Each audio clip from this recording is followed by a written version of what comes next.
the left continues to claim they are the party of peace. However, like the old saying goes, actions speak louder than words. First, a recent example. The LA riots where Democrats and illegal aliens took to the streets to protest ICE and their deportation efforts. Only the protests weren't. They burned cars, destroyed property, looted stores, committed a plethora of other crimes. Pretty ugly, actually. Another great example is the shooting of 2 Minnesota state lawmakers to death. Their spouses shot as well. Minnesota House Speaker Melissa Hortman and her husband killed. State Senator John Hoffman and his wife survived the attack. One shot 8 times, one shot 9. Pretty remarkable. And now we see that you have violence in other places as well. Including our next guest who ran for the seat in New York 21. And he joins me now. Anthony, good to have you back on the program. You ran for the New York 21 and found that they wanted violence against you as well, didn't they? That seat is no longer up for grabs. But you say that the New York Conservative Party chair, Jared Kasser, came after you and threatened your life, didn't he? I released a call, and he said, we intend to kill you. It's a bigger reason why we intend to kill you. He said, we're going to do everything in our power to destroy you. And this was just 3 days after I announced my interest in even getting involved in the political process. I had done everything I could to support the president. I put up the vote for Trump sign. I endorsed the president to my 5 million customers, spent over $1.2 million on the election.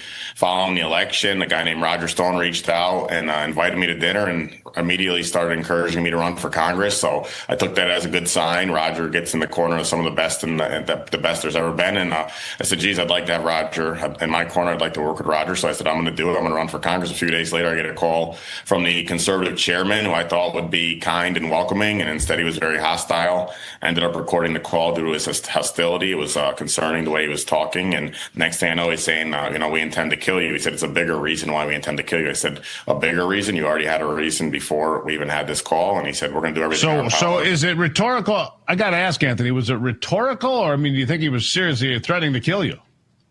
Well, he had every opportunity to talk in a sensible way. I never spoke to the person before. And I know if I spoke to a person like that, I'd get fired immediately as a CEO. I couldn't talk to people like that. And most people, if they called their neighbor and they said that, the cops would show up. In fact, I actually said that to a friend of mine. I said, if most people did that, the cops would show up. And my friend actually said, believe it or not, I got angry once. And I said that to somebody and the cop showed up at my house. So, that's not a way to talk to people, particularly people you've never talked to before, particularly not when you're a leader for a party that's losing. What Chairman Kasser needs to do is grow the party and start winning. He's been losing a lot, and he needs to grow the party. Lo and behold, a guy like me shows up. I own the largest printing company in the United States of America, largest privately owned printing company in the United States of America. I'm one of the top business people in New York State, and I decided to get active and try and help the conservatives and Republican Party succeed. And instead of inviting me in and discussing differences, if we even had any, I don't know what differences we even had, but instead of having so why do you think the pushback?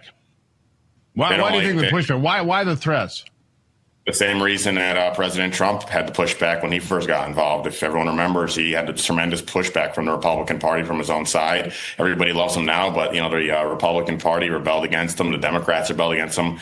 The establishment rebelled against him at the national level because people don't like having their organization disrupted. And there's little micro establishments all throughout this country. We have one in New York. We have them all over the place. But New York's a state that's failing, so the establishment here has nothing to be proud of. They have nothing to be proud of at all. The state's going in a bad direction. We've lost 2 million people. The Conservative and Republican Party, they do nothing but lose elections for the most part. So they shouldn't be boxing out outsiders. They should be looking inwards and have a little bit of humility and realize they need help. I showed up wanting to help, and I ended up being favored by.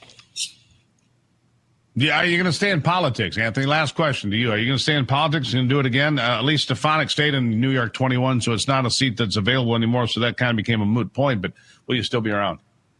Yeah, I want to stay active, helping make New York great again. We're going to see what happens with Congresswoman Stefanic. She has her eyes, I'm told, on the governorship. We'll see if that happens or not. I was the front runner to replace her through the last election, the favorite in the eyes of the voters. I think if she goes for that, I'll still be the front runner. And I also want to help getting more new people into politics in New York. We need to grow the parties. We need to get more new people in, people that want to win, people that want to make New York great again.